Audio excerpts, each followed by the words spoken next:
Itu adalah keunggulan besar yang seharusnya selalu dimiliki Rusia. Pasokan personel yang nyaris tak ada habisnya seharusnya melumpuhkan Ukraina. Tidak peduli seberapa keras Ukraina bertarung, personel dan persenjataan akan membawa kemenangan bagi Rusia seperti yang selalu terjadi. Putin akan memastikan hal itu dengan menyalurkan miliaran dolar ke kantong tentaranya. Namun, ada sesuatu yang besar yang retak di tubuh tentara Rusia. Iming-iming uang tak lagi mempan karena calon tentara Rusia berbondong-bondong membelakangi Putin. Keunggulan terakhir Rusia telah hilang. Para prajurit sudah tidak mau lagi. Sementara itu, Ukraina terus membangun keunggulannya sendiri seiring hasil dari pendekatan Putin semakin menurun. Inilah runtuhnya perang Putin di depan mata. Semua ini seharusnya bisa berbeda. Saat Rusia menginvasi Ukraina, Putin yakin negaranya punya segalanya untuk menaklukkan negara yang lebih kecil itu. Setelah operasi militer khusus dipukul mundur dan penaklukan cepat berubah jadi perang besar, Putin tampaknya tetap percaya diri, dan memang seharusnya begitu, bukan? Statistik populasi dan sikap tradisional Rusia terhadap perang semuanya berpihak padanya. Angka-angka itu sudah mengatakan semua yang perlu diketahui Putin. Ukraina memiliki populasi sekitar 40 juta jiwa, Rusia memiliki lebih dari 143 juta jiwa. Jumlah penduduk lebih dari 3 kali lipat sudah cukup bagi Putin dan kroni-kroninya. Meski Ukraina bertahan dengan baik, ketidakseimbangan tetap jadi kunci kemenangan yang diyakini Rusia sudah mereka miliki. Bukan hanya soal jumlah orang, cara Rusia berperang diyakini memastikan kemenangan. Bagi Putin, berapapun rakyat dari 143 juta yang mati demi ambisinya bukan masalah. Berkorban demi militer adalah cara khas Rusia. Seperti yang dikatakan dalam percakapan pada Oktober 2023, pengorbanan diri adalah bagian dari mitologi budaya Rusia. Media tersebut mengatakan bahwa bagi Rusia, dan terutama bagi Putin serta kroni-kroninya di Kremlin, kematian seorang tentara bukanlah sebuah tragedi. Itu hanyalah satu langkah lagi di jalan yang berlumuran darah menuju kemenangan. Bagi beberapa tentara yang gugur demi tujuan Putin, rasa bangga menjadi pendorong. Mereka mungkin gugur di medan perang, namun pengorbanan mereka mendukung tujuan yang ditetapkan Putin. Keunggulan ini seharusnya sudah cukup, namun setelah lebih dari 4 tahun dan lebih dari 1,38 juta personel yang tewas atau terluka, norma budaya dan jumlah besar tentara yang seharusnya menjadi kekuatan perang, Rusia tidak lagi berhasil. Perang atrisi yang diyakini Putin akan dimenangkannya kini berbalik, dan keunggulan jumlah personel yang dulu diandalkan Rusia atas Ukraina pun sudah hilang. Jangan salah paham, Rusia masih punya banyak orang. Masalah utama Putin adalah orang-orangnya tak mau lagi bertempur untuknya.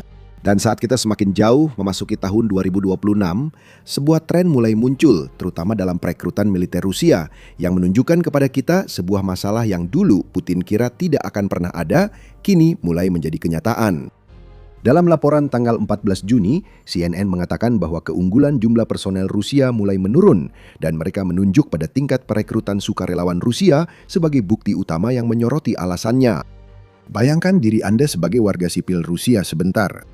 Setiap kali Anda berjalan di jalan, Anda melihat papan reklame yang mendorong Anda untuk menjadi pahlawan bagi Rusia, mengambil bagian dalam pengorbanan diri yang sudah melekat dalam budaya Anda. Selain propaganda yang ditanamkan ke pikiran Anda, tekanan yang Anda rasakan pun bertambah. Di balik tekanan Rusia, ada iming-iming paling menggiurkan yang pernah Anda lihat. Bonus penandatanganan besar hingga $80.000, yang lebih dari 4 kali lipat pendapatan rata-rata orang Rusia dalam setahun, ditawarkan tepat di depan mata Anda. Gaji besar juga ditawarkan, dan militer Rusia bahkan mengatakan akan memberikan puluhan ribu dolar untuk pelunasan utang Anda. Yang perlu Anda lakukan hanyalah membubuhkan tanda tangan Anda. Strategi ini baru 1-2 tahun lalu masih efektif untuk Rusia. Banyak orang yakin kemenangan atas Ukraina sudah pasti, sehingga mereka mendaftar untuk meraup uang, dan militer Rusia terus mendapat tenaga kerja baru. Namun pada 2026, strategi propaganda dan uang tunai ini tak lagi efektif. Pada tanggal 10 Juni, Novaya Gazeta mengungkapkan bahwa Rusia merekrut 71.200 tentara kontrak baru selama 3 bulan pertama tahun 2026. Jumlah ini memang tinggi, tetapi juga terendah dalam 3 tahun untuk kuartal pertama, dan hampir 20.000 lebih sedikit dari 89.600 tentara kontrak yang mendaftar pada 2025. Inilah inti dari masalah baru Rusia soal kekurangan personel. Bukan karena orangnya tak ada, tapi karena rakyat Rusia mulai sadar betapa kejam dan beratnya perang yang dimulai Putin. Dulu terasa tak terhindarkan, kini tampak tak berujung. Dan calon tentara sadar mereka tidak lagi mendaftar untuk memenangkan perang. Mereka mendaftar untuk mati, dan uang Kremlin tak lagi cukup bagi ribuan pria yang enggan menghadapi kengerian Ukraina penuh drone. Kekurangan perekrutan saja belum cukup membuktikan penurunan keunggulan jumlah personel Rusia. 71.200 tentara baru masih merupakan banyak sekali orang untuk dikirim ke penggiling daging Ukraina.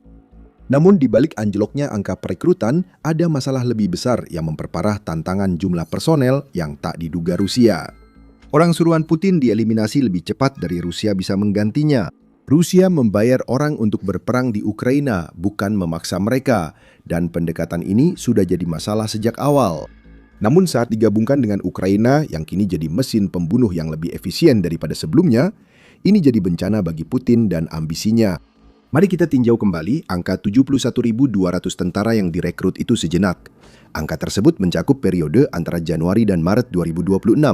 Selama 3 bulan ini, korban Rusia mencapai 89.000 seperti yang dilaporkan oleh media United 24. Anda sudah melihat masalahnya di sini. Kekurangan Rusia untuk kuartal pertama tahun 2026 mencapai 17.800 atau rata-rata sekitar 5.933 per bulan.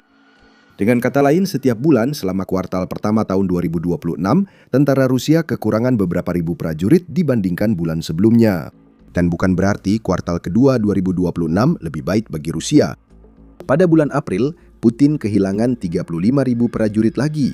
Dengan bulan Mei menyusul secara signifikan karena 30.000 korban lagi ditambahkan ke daftar. Gabungkan kedua angka itu dan hasilnya 65.000. Yang hanya 6.200 lebih sedikit dari perekrutan tentara kontrak Rusia untuk kuartal pertama tahun 2026. Kita masih punya sisa bulan Juni. Jika lebih dari 30.000 korban terjadi bulan ini, jumlah korban Rusia di kuartal kedua bisa sekitar 100.000, dan itu pun belum cukup mengatasi tantangan rekrutmen mereka. Kekurangannya hanya akan semakin besar. Dan keunggulan jumlah personel yang sudah mulai menurun itu pada akhirnya akan runtuh sepenuhnya. Rusia sedang berusaha berbohong untuk keluar dari masalah yang mereka hadapi. Sebuah laporan dari UA News pada 10 Juni mengungkapkan bahwa Wakil Ketua Dewan Keamanan Rusia dan salah satu juru bicara favorit Putin, Dmitry Medvedev, mengklaim pada 30 April bahwa perekrutan Rusia telah melonjak hingga 127.000 kontrak baru, yang berarti lebih dari 30.000 tentara baru per bulan, dan itu hampir cukup untuk menutupi tingkat kerugian Rusia. Namun data regional yang diperoleh oleh media tersebut menunjukkan bahwa ada perbedaan 10% antara angka yang disebutkan Medvedev dan data yang ditunjukkan oleh wilayah. Jumlah perekrutan nyata Rusia berada di kisaran 100.000 pada akhir April menurut laporan UA News. Tambahkan kehilangan 35.000 tentara pada bulan April ke 89.000 korban dari kuartal pertama tahun 2026. Dan Anda mendapatkan 124.000 kekurangan 24.000 tentara selama 4 bulan pertama tahun ini. Masalah Rusia dirangkum oleh Nigel Gold Davis yang merupakan peneliti senior untuk Rusia dan Eurasia di International Institute for Strategic Studies. Perang tidak dimenangkan dengan rubel, katanya kepada CNN. Rusia membayar tentaranya untuk berperang, bukan menginspirasi mereka dengan tujuan yang diyakini membantu Rusia atau memaksa mereka lewat mobilisasi nasional. Dan ketika seluruh filosofi militer suatu negara dibangun di atas pengorbanan diri demi kebaikan bersama, tidak memberi tentara Anda alasan apapun untuk berperang selain gaji yang Anda tawarkan, pada akhirnya akan membawa kehancuran bagi invasi Putin ke Ukraina. Putin ingin menghindari mobilisasi dengan segala cara. Dia sadar memaksakan perang yang ia mulai kepada rakyat yang sudah menanggung perang selama bertahun-tahun, padahal seharusnya selesai dalam beberapa hari, akan merusak citranya sebagai pelindung kuat Rusia. Jadi, Kremlin memakai strategi yang lebih putus asa. Jika tak bisa merekrut relawan dari Rusia, mereka akan mencari dari penjara, sel tahanan untuk orang mabuk dan luar negeri. Atlantic Council mengatakan bahwa Kremlin memiliki target merekrut setidaknya 18.500 orang asing ke militer Rusia pada tahun 2026. Itu hanya menutupi sekitar setengah bulan kerugian, dan ini menunjukkan kepada kita bahwa Kremlin menyadari bahwa rencana terbaik yang mereka miliki sekarang adalah mencoba menawarkan insentif besar kepada orang-orang yang belum menghabiskan 4 tahun menyaksikan negara mereka hancur karena strategi militer Putin yang buruk. Namun ini belum menyelesaikan masalah utama, yakni keunggulan personel Rusia yang kian memudar. Namun, masalah yang lebih besar bagi Putin adalah ini. Seburuk apapun masalah personel di medan perang, dampaknya di dalam negeri Rusia justru bisa jadi bumerang. Namun sebelum membahas lebih jauh, ini adalah The Military Show. Masih banyak konten seperti ini, jadi tekan subscribe jika Anda suka wawasan dari channel kami. Gul Davis menyatakan tantangan rekrutmen militer Rusia juga terlihat di bisnis domestik. Bukan cuma mencari orang untuk dikirim ke garis depan yang jadi masalah. Rusia sulit mencari pekerja, katanya. Hal ini seharusnya tidak mengejutkan siapapun yang mengikuti pernyataan Kepala Bank Sentral Rusia soal tenaga kerja di Rusia. Menjelang akhir April, Elvira Nabulina mengatakan bahwa cadangan tenaga kerja Rusia telah berkurang sekitar 2,5 juta pekerja sejak Putin melancarkan invasi. Lebih dari setengahnya akibat jatuhnya korban di Ukraina, ratusan ribu lainnya aktif di militer atau melarikan diri dari Rusia agar tidak tewas oleh drone Ukraina. Rusia membungkus hal ini seolah-olah berarti tingkat pengangguran mereka rendah, dan itu memang benar. Namun yang sebenarnya terjadi adalah Rusia memiliki cadangan tenaga kerja yang perlahan-lahan berkurang hingga hampir habis. Dan menurut Euromaidan Press, Badan Statistik Rosstat Rusia mengatakan bahwa tenaga kerja negara itu akan menyusut lagi sebanyak 1,4 juta orang pada akhir tahun 2026, yang akan memberikan tekanan lebih besar pada pasar tenaga kerja yang sudah kekurangan pekerja. Memperparah masalah ini, industri pertahanan, sektor yang menjadi andalan utama Putin, mulai mengalami kesulitan. Industri itu hampir beroperasi pada kapasitas penuh. Rusia ingin industri itu tumbuh, tetapi dengan kekurangan tenaga kerja di dalam negeri dan kebutuhan untuk tetap memiliki sebagian orang bekerja di sektor lain selain yang mendukung perang Putin, tidak banyak yang akan terjadi di luar apa yang sudah kita lihat sekarang. Tanda-tanda perlambatan di industri ini mulai muncul sejak Oktober 2025. Saat itulah, Moscow Times melaporkan bahwa produksi produk logam fabrikasi turun 1,6% pada September 2025 dibandingkan dengan tahun sebelumnya. Pertumbuhan di bidang ini mencapai 26,4% pada tahun 2023 dan 31,6% pada tahun 2024 menurut media tersebut. Hal serupa juga terlihat di sektor peralatan transportasi lain di Rusia yang mencakup tank dan kendaraan lapis baja. Sektor itu tetap tumbuh dibandingkan tahun sebelumnya, tapi pertumbuhannya hanya 6%. Di September turun dari 61,2% bulan sebelumnya. Tampaknya telah tercapai titik jenuh. Menurut CNN, sejak itu industri pertahanan Rusia tidak banyak berubah. Pabrik-pabrik sudah beroperasi 24 jam non-stop, kata media itu, sehingga Rusia tak bisa berbuat banyak tanpa membangun lebih banyak pabrik dan menciptakan lebih banyak target bagi Ukraina, tempat Rusia bisa menyalurkan pekerja. Bukan berarti industri pertahanan Rusia masih punya banyak pekerja yang bisa diserap. Ingat, krisis tenaga kerja membuat pertumbuhan industri, termasuk yang berkembang dan didanai miliaran dolar, harus diperlambat. Solusi utama Rusia untuk krisis domestik ini mirip dengan solusi yang dipakainya untuk militer, merekrut lebih banyak orang asing untuk mengisi pekerjaan yang tidak dapat dilakukan pria Rusia akibat terluka atau tewas. Menghadapi kerugian tak pulih di Ukraina dan angka kelahiran terendah 2 abad, Rusia mencari solusi tenaga kerja dari luar negeri. Carnegie Endowment memperkirakan Rusia akan membutuhkan 10,9 juta pekerja baru pada 2030, namun sulit diketahui sumbernya. Migrasi tenaga kerja dari negara bekas Soviet di Asia Tengah membantu, tapi hanya sampai batas tertentu dalam mengatasi masalah ini. Carnegie Endowment menyebut Rusia mungkin akan merekrut pekerja dari India dan Afrika untuk mengatasi krisis tenaga kerja. Namun strategi berbasis migrasi ini hanya solusi sementara untuk masalah yang berkelanjutan. Ketika Rusia menerima lebih banyak pekerja migran, negara itu kehilangan identitas nasional yang menjadi dasar semua yang diklaim Putin sedang coba lakukan di Ukraina. Putin menyatakan orang Ukraina dan orang Rusia adalah satu bangsa sebagai pembenaran invasinya. Namun saat kita berbicara, kebijakan Putin justru memperburuk krisis demografi yang sudah dipercepat oleh perang yang seharusnya menyatukan Ukraina dan Rusia. Dan apa hasil yang didapat Rusia dari semua pengorbanan yang dipaksakan Putin? Pada tahun 2026, jawabannya tidak banyak. Terlepas dari semua kematian dan pengorbanan, Rusia hampir tidak membuat kemajuan apapun di Ukraina, baik tahun ini maupun sejak Putin melancarkan invasinya. Pada 12 Juni, media United 24 melaporkan bahwa intelijen Estonia mengatakan Rusia gagal mencapai satu pun dari tujuan strategisnya setelah lebih dari 4 tahun berperang, yang merupakan kecaman keras atas kegagalan total operasi militer khusus Putin. Kiev belum jatuh, begitu juga Donbas. Dan saat Ukraina melakukan serangan balasan, bahkan keuntungan yang diraih Rusia di wilayah tersebut pun tidak terlihat sebesar seharusnya. Estonia kini menyebut drone jarak menengah Ukraina memungkinkannya menyerang hingga 300 km di belakang garis depan, yang melemahkan logistik Rusia dan membuat tentara Putin makin sulit maju, meski pemimpin Rusia memerintahkan serangan tambahan.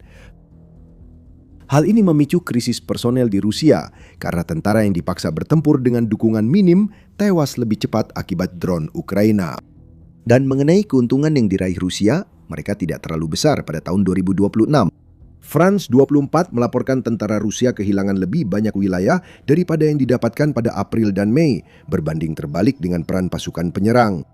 Putin seharusnya merebut lebih banyak wilayah, tapi Rusia malah kehilangan yang sudah dicuri dan tentaranya tewas, menghilangkan keunggulan jumlah personel yang dianggap bisa memenangkan perang. Jadi Putin menghadapi dilema besar. Rusia kehabisan tentara yang dibutuhkan untuk berperang sesuai dengan keinginan pemimpinnya. Apa solusi Putin untuk masalah ini? Memerintahkan perluasan militer Rusia. Pada 13 Juni, Kiev Post melaporkan Putin menandatangani dekret baru yang menambah hampir 10.000 personel di Angkatan Bersenjata Rusia. Ini adalah perluasan personel kedua yang diperintahkan Putin dalam 4 bulan terakhir, dan hal ini membuat kekuatan penuh militer Rusia menjadi sekitar 2,4 juta orang dengan 1,5 juta diantaranya adalah personel aktif.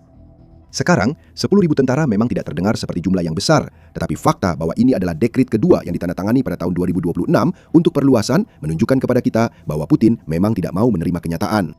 Karena perekrutan sulit memenuhi target dan Ukraina menimbulkan korban lebih besar daripada yang sanggup ditanggung Rusia, Putin bereaksi dengan memerintahkan pencarian lebih banyak tentara. Dari mana? Tidak ada yang tahu. Sepertinya Putin belum berpikir sejauh itu. Itulah masalah Putin sejak ia memulai perang. Dia tidak memperkirakan Ukraina akan melakukan pertahanan yang sengit pada minggu-minggu awal invasi. Putin tidak melihat cukup jauh ke depan untuk menyadari bahwa Barat akan mendukung Ukraina atau bahwa Ukraina akan menggunakan drone untuk mengubah aturan perang. Dia jelas tidak sempat berpikir bahwa mungkin, hanya mungkin, mengorbankan 1,38 juta orang dan terus bertambah untuk perangnya akan menimbulkan masalah bagi militer Rusia dan ekonominya. Putin tidak melihat semua ini akan terjadi. Dia hanya membawa Rusia secara membabi buta ke dalam krisis yang sekarang sudah tidak ada jalan keluarnya lagi. Krisis personel militer Rusia tidak akan membaik. Tidak ada gelombang orang yang datang menyelamatkan Putin. Sementara Ukraina, mereka makin memanfaatkan keunggulan dan inovasi sendiri. Momentum Rusia berbalik karena drone Ukraina sangat mematikan. Bukan hanya produksi yang telah dikuasai Ukraina, pengembangan persediaan besar-besaran drone FPV jarak pendek, drone serangan jarak jauh, dan drone jarak menengah juga sangat penting. Strategi Ukraina terus berkembang untuk mengatasi keunggulan terbesar Rusia. Lebih dari 30.000 korban yang dialami Rusia setiap bulan, sebagian besar disebabkan oleh drone FPV. Drone jarak menengah menghancurkan wilayah belakang Rusia dan melemahkan tentara di garis depan. Dan drone serangan jarak jauh menghancurkan mesin perang Rusia dari dalam, menghancurkan puluhan fasilitas minyak dan industri militer setiap bulannya. Invasi Ukraina awalnya diperkirakan menguntungkan Rusia karena jumlah pasukannya, namun Ukraina justru membalikan situasi. Kini, drone Ukraina sangat menakutkan, sampai Putin mengakui tentara Rusia tak berani mengintip dari persembunyian karena drone tersebut. Keunggulan jumlah personel telah dipatahkan oleh drone, dan kini Ukraina yang sepenuhnya memegang momentum. Keunggulan jumlah personel Rusia telah dilumpuhkan oleh armada drone yang jumlahnya mencapai jutaan. Dan itu membuat Putin kehabisan pilihan. Calon tentaranya menolak tergoda oleh uang untuk menandatangani kontrak yang akan merenggut nyawa mereka. Di dalam negeri, Rusia sedang kacau balau karena menghadapi masalah ekonomi, kekurangan tenaga kerja, dan industri pertahanan yang stagnan. Yang bisa dilakukan Putin hanyalah memerintahkan penambahan jumlah tentara yang sebenarnya sudah berada di ambang kehancuran. Keunggulan terakhir Rusia telah hilang. Bagi Putin semuanya sudah berakhir, hanya dia yang belum tahu. Semua masalah personel ini langsung memengaruhi situasi di medan perang Ukraina saat ini.